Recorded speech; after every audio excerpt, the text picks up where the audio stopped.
Today we're going to discuss the Korban Pesach. And if you were in shul yesterday and you listened carefully to Parshas Chodesh, so we read the instructions that HaKadosh Baruch Hu gives Moshe Rabbeinu about the Korban Pesach. If you looked ahead in the Chumash, just after Parshas Chodesh, you see there's a second parsha of the instructions that Moshe Rabbeinu in turn passes on to the Ziknei Yisrael, to the elders of Yisrael, also about the Korban Pesach. And there is certain information which is only in the first parsha, certain information which is only in the second parsha, certain information which is repeated in the two parshas. There's certain information which is contradictory. That from the first parsha you get one impression, from the second parsha you get a different impression. Chazal try to reconcile the contradictions. So the basic question is that why is this information divided into two sections? Because why do we have the command of HaKadosh Baruch Hu to Moshe Rabbeinu and then Moshe Rabbeinu to the Ziknei Yisrael? And how do we account for the differences? The Yesod, the principle which comes to answer this question, is a Yesod which, if we understand it properly, will be useful to understand many, many parashiyos in the Torah. There are many subjects which are discussed in a number of places. It can be repeated in this parasha, this parasha, this parasha. For example, let's say the halakha of Eved Ivri. There's a parasha of a Jewish slave. The laws of Eved Ivri are repeated in three different places. They're in Parshas Mishpatim, and they're in Parshas Bahar, and in Parshas Re'eh. Three different places. And in each of the places, there are different halachas that are mentioned. So the question is, why couldn't the Torah lump all three together in one place? The answer is because there really are three different ideas that all relate to the Eved Ivri. Certain halachas of the Eved Ivri come from the one idea. Certain halachas of the Eved Ivri come from the other idea. Certain halachas of the Eved Ivri come from the third idea. So in order to be able to isolate the three themes, the Torah places the discussion in three different locations, and in each place conveys the halachas which come from that fundamental principle. I understand this is a little bit vague because I'm not giving you the details, but let's just put it briefly this way. There's one aspect of the parasha of Eved Ivri which is that Eved Ivri is a commemoration for the idea of Brias HaOlam, just like Shabbos is. The idea that an Eved works 6 years, goes free the seventh, is the same idea that we work 6 days and we rest in the seventh. The Ramban in fact says, in the beginning of Parshas Mishpatim, that the reason that the Mishpatim begin with the law of Eved Ivri is because this is a mitzvah nichbod, this is a very honorable mitzvah, which commemorates Brias HaOlam just like Shabbos does. So that's the theme of that parsha. In Parshas Bahar, there's a totally different theme. The idea being that since the Bnei Yisrael are meant to be avodim to the Ribono Shel Olam, so there are limitations that are placed on the ability of another Jew to enslave another Jew. But it's not appropriate. If we're meant to be HaKadosh Baruch Hu's avodim, Kili Bnei Yisrael avodim, and Chazal darshan lo avodim la avodim, so it doesn't make sense that a Jew should have absolute rights to enslave another Jew. And if you look in Parshas Bahar, you see the halachas that are mentioned there are all halachas which relate to this idea. For example, lo yimachu im keres aved, that when a Jew is sold as an Eved, he can't be sold in a demeaning manner. Can't be public, can't be on the trading block like an Eved Kanani is sold. Lo sir debo gefarech, you're not allowed to work him in a very, very back-breaking way. Lo savad goyavad esaved, you can't make him work in a demeaning way. In other words, these are all limitations to the ability of a person to enslave another Jew. If you look in Parshas Re'eh, the one halakha which is added there is the halakha of Hanaka. The halakha that when you release an Eved, you have to give him a parting gift. And it says there that this is a commemoration of Yetzias Mitzrayim. And Rashi says that just like when the Bnei Yisrael left Mitzrayim, they left Rechush Gadol, So as well, when we send our avodim free, it has to be with some gift, and that's a commemoration of the Ruchos Gadol of Mitzrayim. It's a third theme, and therefore there's a third parsha and halachas that relate to that. By the way, I'll just mention something. This is Agav Urcha, but maybe reference is more important than anything else we'll discuss today. In other words, we know when it comes to the Seder, we have various symbols. We have symbols of affliction, symbols of cherus. But there's something which is not adequately spoken out unless you've gone to a shir that I've said it's a point that I've made many times, but I don't see it discussed in the Mefarshim. That whenever Chazal speak of something being derech cherus, it really is in the manner of wealth. And to us North Americans, and to me as an American especially, it doesn't ring right to. When we think of freedom, we think of political rights, freedom of speech, freedom of religion, freedom of the press. But we don't think of economic feasibility. But when Chazal speak of derech cherus, they talk about doing things in a luxurious manner, in the manner of the wealthy people. So, for example, haseba, reclining, is considered derech cherus, freedom. Only freedom to recline, the right to recline. But the idea is that this is how wealthy people ate. Bisman hazeh, even the wealthy people don't eat that way. That's why there's a shita of Rabbi who holds there's no chiyuv haseba bisman hazeh. We don't really pass on like that. Rabbi, there's a Ramah who uses as a tziruf that Noshim may be able to rely on the Rabbi. So L'chari's argument is a good argument. Rich people don't eat that way nowadays. So it's not the pshat that the style has changed. People are less luxurious than they were. In other words, when the halachas of the Seder were nikva, this was during the time of the Romans, that was the most luxurious and perhaps decadent society that ever lived. So as we became more Puritan, more straight-laced, so now even the rich people sit in chairs. Doesn't mean that the definition of luxury has changed. People have been less luxurious. But when we're talking about celebrating the Seder, the epitome of luxury, the epitome of wealth, still is reclining even bisman hazeh. That's l'char the deya which argues in the Rabbi. The question is, at first glance, it's hard to understand that what is the connection of cherus to wealth? The answer is this: because you can have all the political rights in the world, but if you don't have the means of realizing them, you don't have the means of carrying them out, then it's really not worth it. Because you can't exercise your freedom. And HaKadosh Baruch Hu told us that Avram Avinu at the very outset. He said that I will punish the Mitzrayim, and the Jews will go out with great wealth. That's part of the liberation. You'll have the means of realizing your aspirations. Whereas if freedom from Paro means the ability to serve the Ribono Shel Olam, so part of that is building a Migdash and bringing Korbanos and being able to afford your tuition and all those things that are included in the Parsha. And therefore, you'll have great wealth. And therefore, in our observance of the Seder, cherus and wealth go hand in hand. That's brought down in Paiskin that the Maril used to lend money to non-Jews, and he used to take mashkarinas, he used to take very, very fine pieces as collateral, and he would arrange them on the Seder table to look at them. The pieces of silver, gold, whatever they were.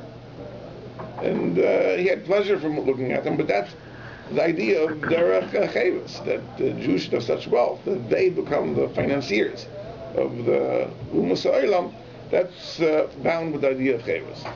So that's that third parsha, the parsha of Hanukkah.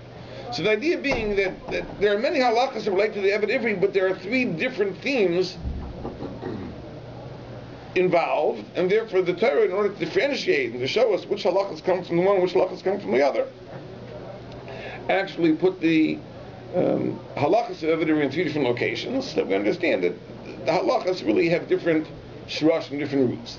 And this is a yesod that, if you understand it, and you look for it, you'll see goes through many, many, many parshas of the Torah. Every time that you have a halacha, which is brought in two places, you always look that is it really the same idea? Is there a different idea expressed? And more often than not, if you use a little ingenuity, you'll realize that the Torah is talking about two different concepts.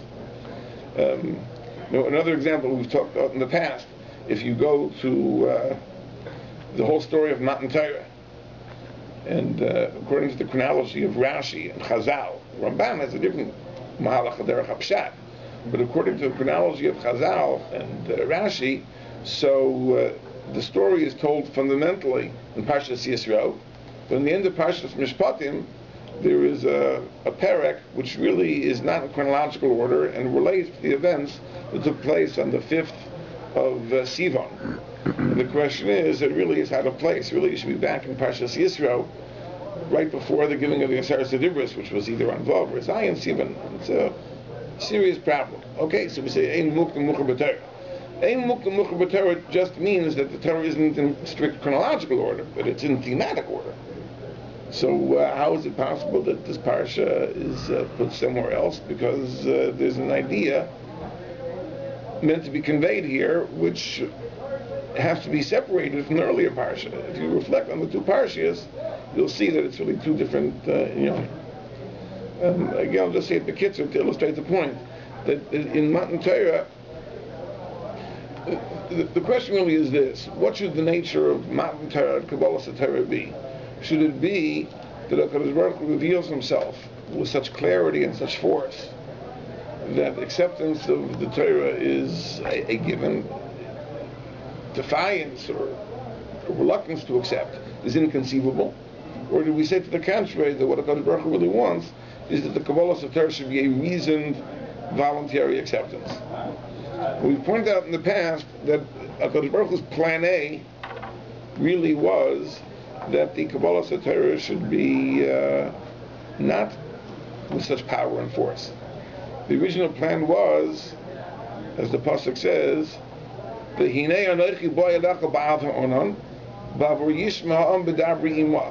going to come in a cloud so that the people will overhear that I'm speaking to you. It never was that HaKadosh Baruch Hu was going to speak to Klal Yisrael. The original plan was that HaKadosh Baruch Hu would speak to Moshe Rabbeinu, and Moshe Rabbeinu would convey the mitzvahs to Klal Yisrael. That means Klal Yisrael wouldn't perceive the thunder, the lightning, the smoke. They would receive it from Moshe Rabbeinu. If they received it from Moshe Rabbeinu, it wouldn't have the same level of compulsion, some type of force. But Rashi says that the Bnei Yisrael said, no, we don't want that. It says we don't want that. We should hear it from a shliach. There's no comparison.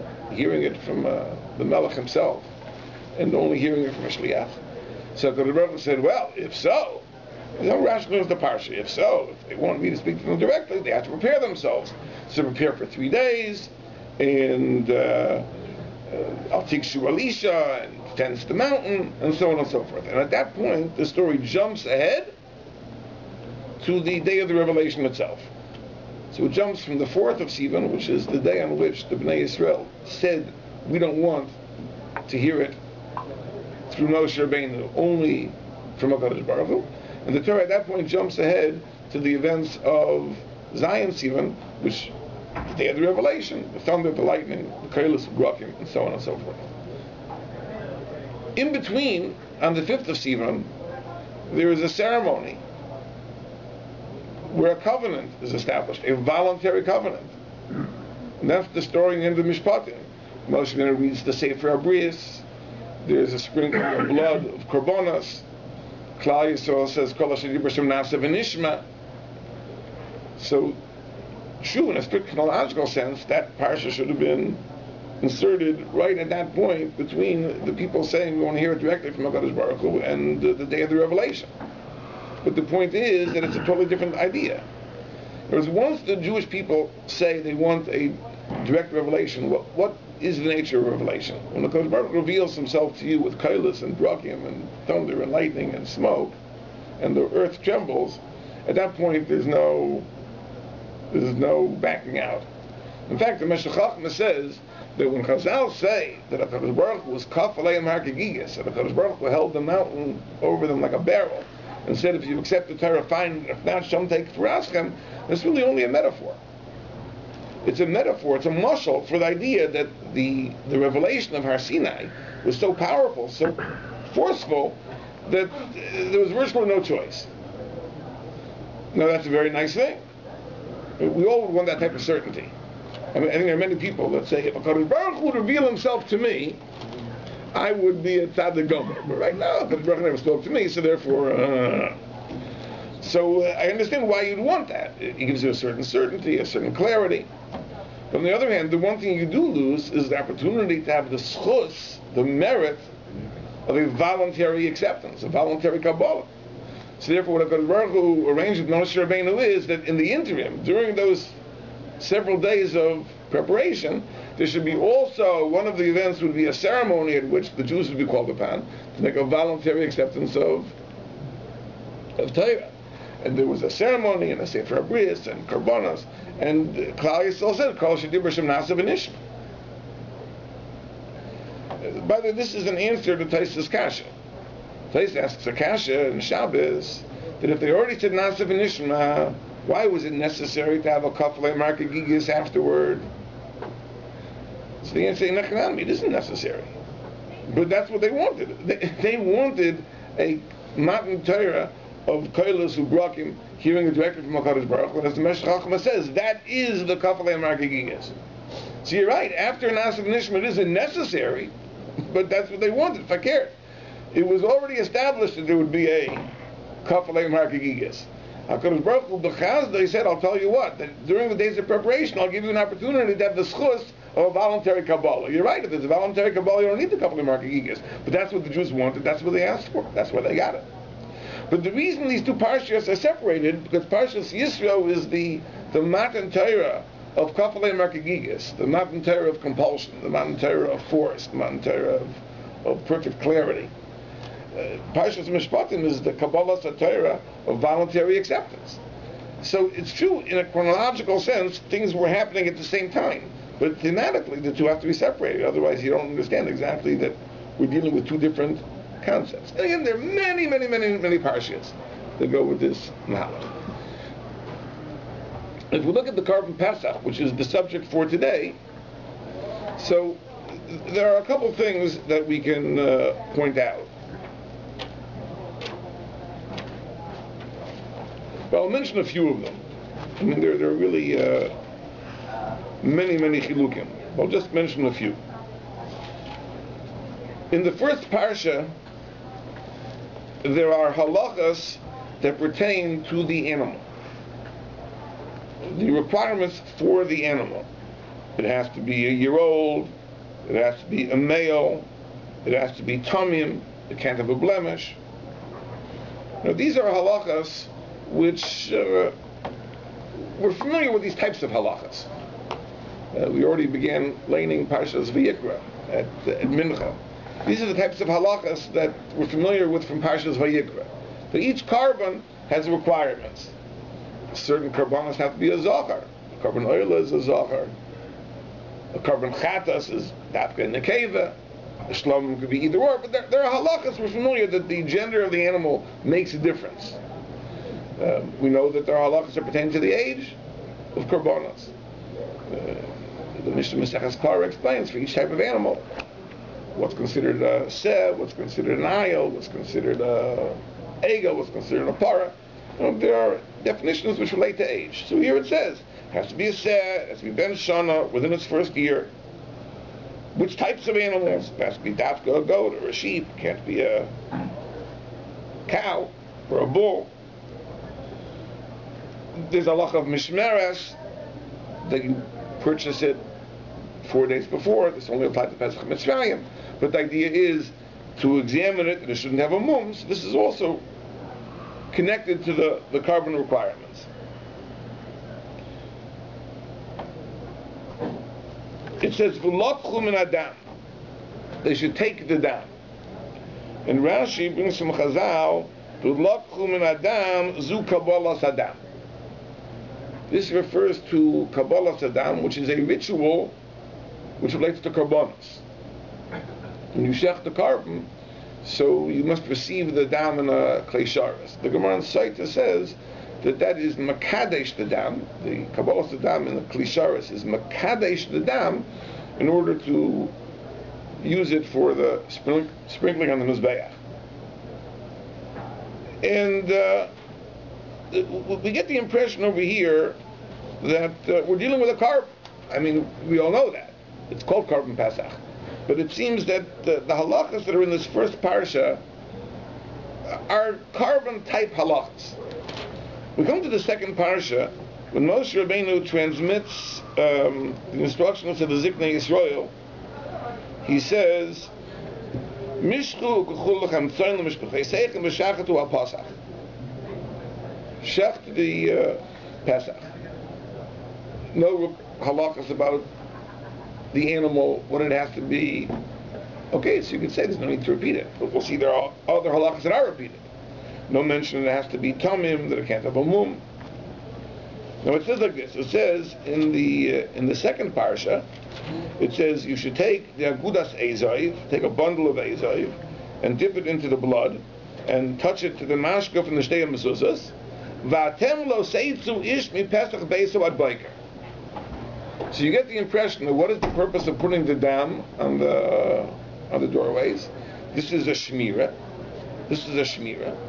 And therefore you shouldn't leave the door. And therefore it says, V'avar Hashem l'ngatis mitzrayim, Hashem will pass. He'll see the dam on the mashkait. He'll pass over the doorway, and so on and so forth. In other words, the putting of the dam on the mashka from the shtei mezuzas is a shmira. It's not a halach in karbonos. It's a protection.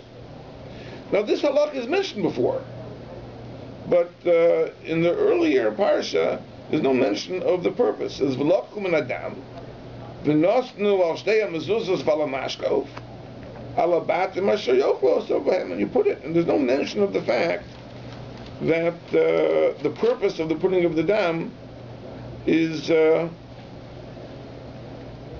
a shmira. Later in the parsha, 5 psukim later, it says the dam will be an ice on the batim, the ro'isi es adamu fasachti aleichem, and I will pass over you. But what's very interesting is that Rashi on that pasuk, in the first parsha where it says Hashem will see the dam, Rashi says, what do you mean ro'isi es adam? Hashem has to see the blood? Hashem knows everything. He says, no, it doesn't mean that. Allah Amar HaKadosh Baruch Hu, I see you're doing my mitzvahs, I'll have mercy on you. In other words, it's not that the blood is a shmira. In other words, you're doing my mitzvah, and therefore I'll protect you. But in the later parsha, you get the clear impression that it's a shmira, because there it says something else. The Kodesh Baruch Hu won't let the mashkes enter.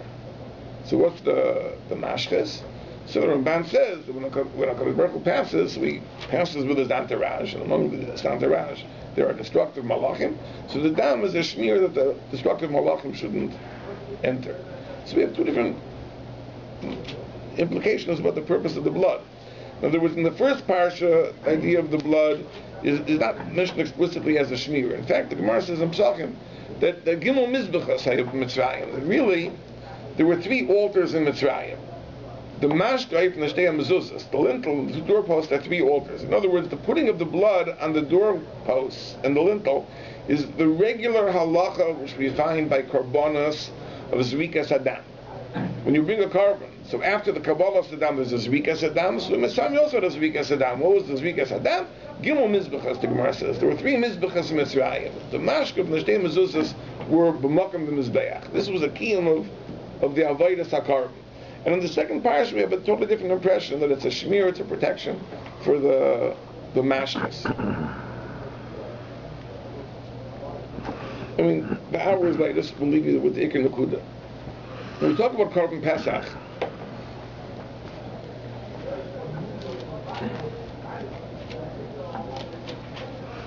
we all know that the Seh was the Avodah Zarah of Mitzrayim, and the slaughtering of the Korban Pesach was the rejection of the Avodah Zarah of Mitzrayim. Interestingly, Chazal derive this from a pasuk which is written only in the second parsha. It says, Moshe said to the Ziknei Yisrael, Mishchu ukuchul l'chem tzayin v'shachtu ha-pasach. Mishchu ukuchul means Mishchu yedechem min avodah zara ukuchul tzayin shel mitzvah. That was in the second parsha. So there, the emphasis is placed on the idea that slaughtering the Pesach is a rejection of the avodah zara of Mitzrayim. In the first parsha, there's no lashon of Mishchu. It doesn't say Mishchu yedechem from avodah zara. In the first parsha, Rashi brings a very, very interesting thing.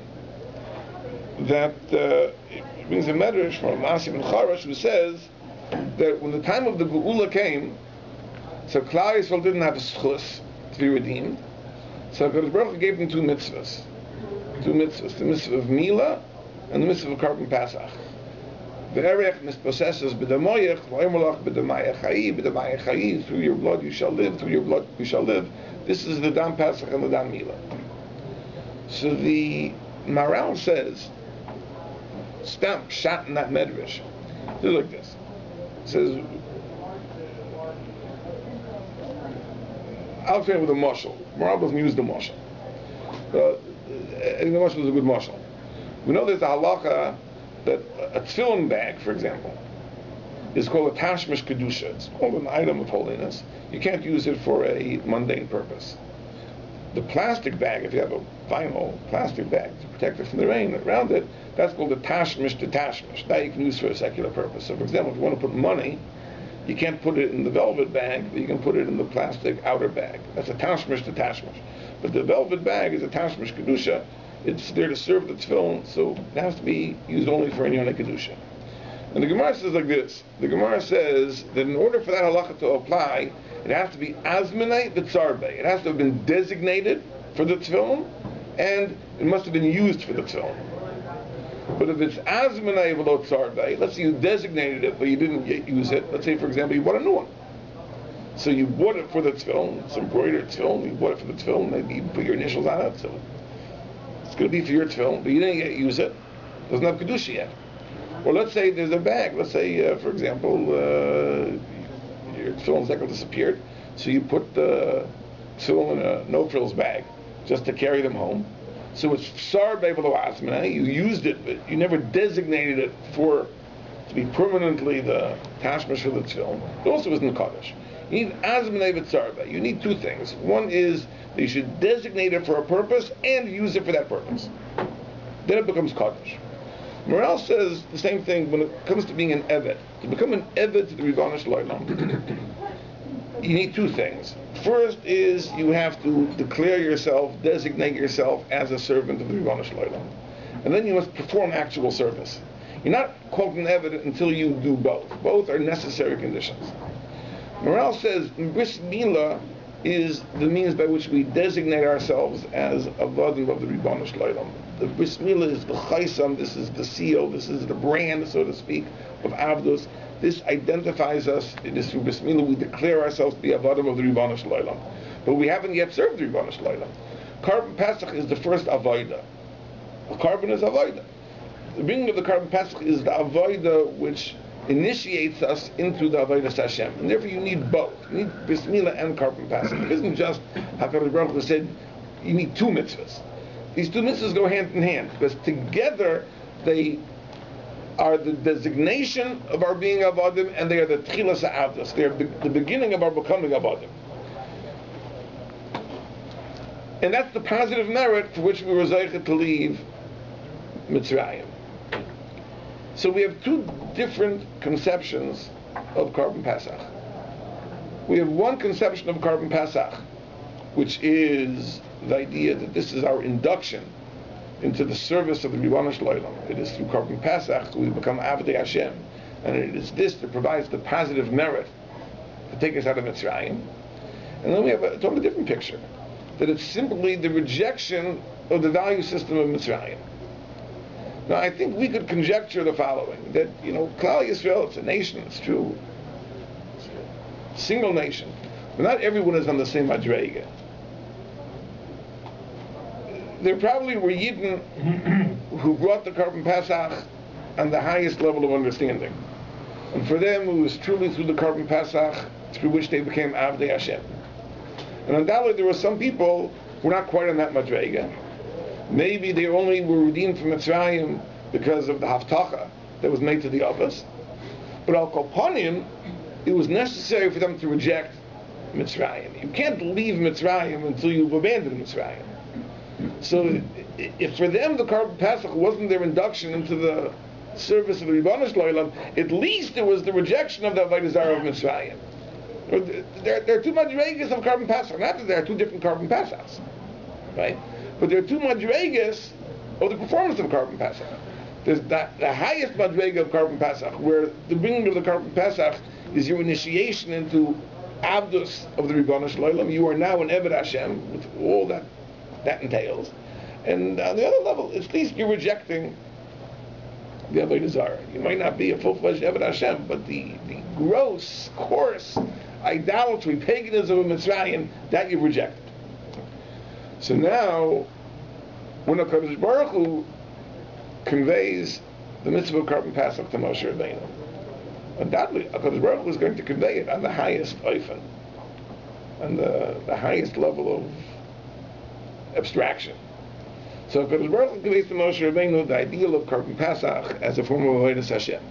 And therefore, in the first parsha, you have all the halachas of Korban Pesach as Korban. Because that's the avodah, it's a Korban. So the type of animal, it has to be free from any blemish, and you have to have 4 days of bikur to examine it, that it shouldn't have a moon, and there's Kabbalah Saddam, and there's Rika Saddam, and the Gimel Mizbechais, all the halachas of the first parsha.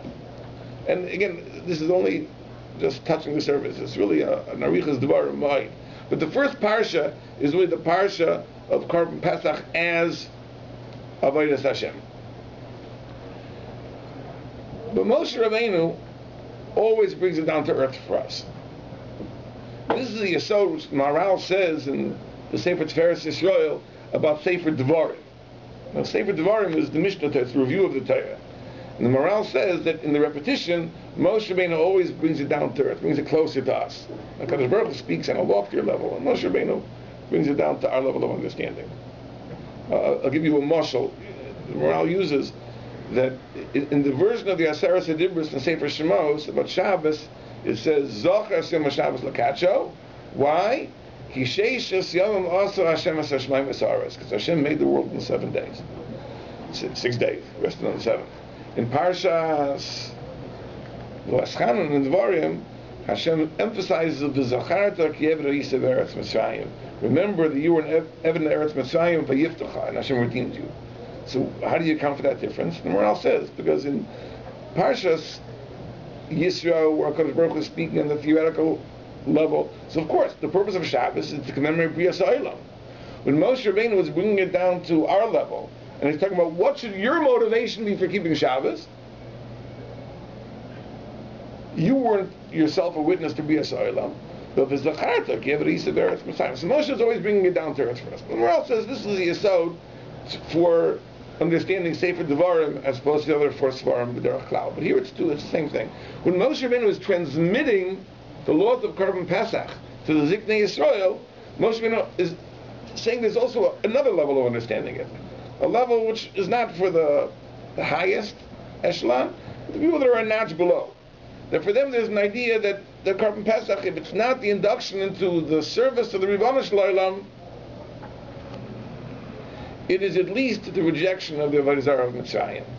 So here there's no mention of the halachas of Korban Pesach as Korban. It's simply Mishchu Kuchol Chamtzon.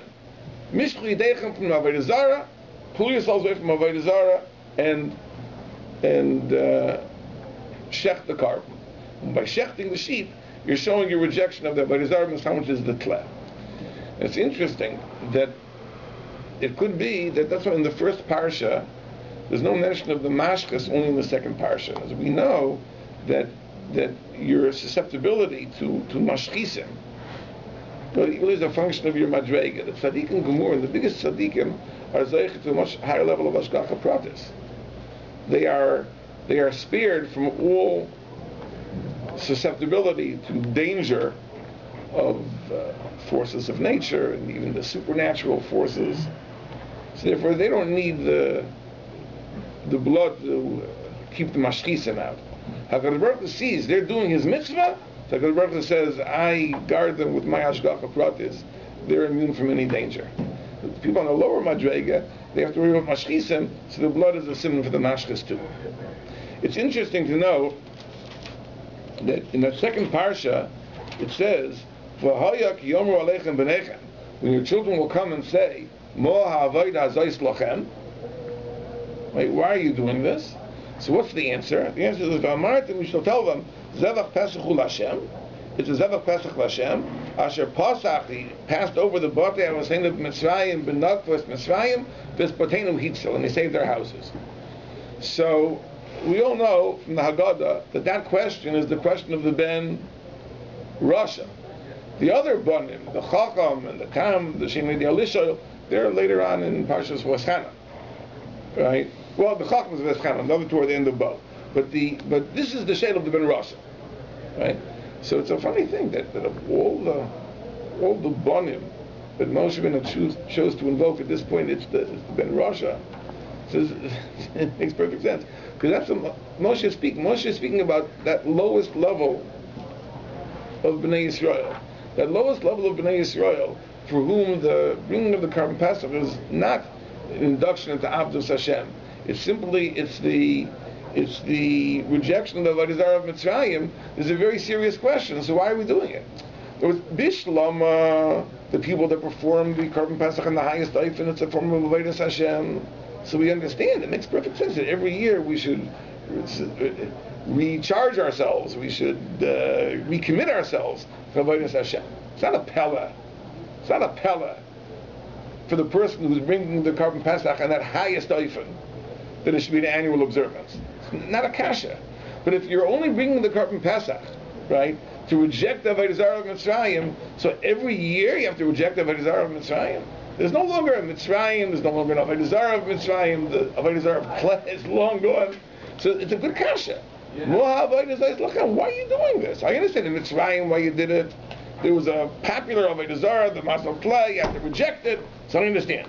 He says, we're removed from that. Far gone. What do you have to do it for? I'm saying, anybody who brings the Korban Pesach on the higher Eifen, his children will never ask a question like that. They see you're bringing a carbon as a form of Avodah Hashem, so of course Avodah Hashem is always appropriate. Right? But if your Korban Pesach is simply the rejection of Mitzrayim, every year to reject Mitzrayim, so that the Father says, no, it's not because every year we have to reject Mitzrayim. It's because through our rejection of Mitzrayim, we were zeich into a miracle that we were saved. So therefore, it's to commemorate that miracle. But that's the only kasha that can be brought up over here. In other words, it's a consequence because the son sees the type of Korban Pesach his parents are bringing on this madrega. This type of Korban Pesach really wouldn't be appropriate on an annual basis. So this is the answer the author of the Haggadah is to give. But I think that on Negei Linyaneinu, what we have to know is this: that for us, as we live through, Yetzias Mitzrayim and Pesach and Cherus, says we have to think about these two things. It's really a twofold observance even for us. Forget Mitzrayim. Mitzrayim is for us a metaphor from the enslavement that we have to escape from. And it really involves the same two themes. Because we live in a society whose values, practices, observances, rituals, amusements are foreign to our value system. So there really are two approaches. One approach, and maybe necessary, is the rejection of what the world values. In other words, we have to understand that Al Tismach Yisrael of Gil Kohanim, where there are things that transpire, that take place, that are valued in society at large, popular culture, which we have it's not for us. It's not for us. That's one level of Korban Pesach, if you will. Mishchu b'chul lachem tzayin. Mishchu yedechem from the Avodah Zarah. Throw yourself away. And I have to tell you, I'm a very open-minded person, by the way. I consider myself more open-minded or more open to secular learning than most people that I know. But I believe that there's a very important distinction between, let's call it the high culture of a society and the low culture of a society. And this is a distinction that many people ignore. They think that if you believe in the value of university education, that means you have to open yourself up to popular music and movies and amusement. It's not true. The fact that Chazal say Chachma B'umas Tamen, right, that there is something to be gained and gleaned from the Chachma B'umas Olam, doesn't mean that it's a package deal.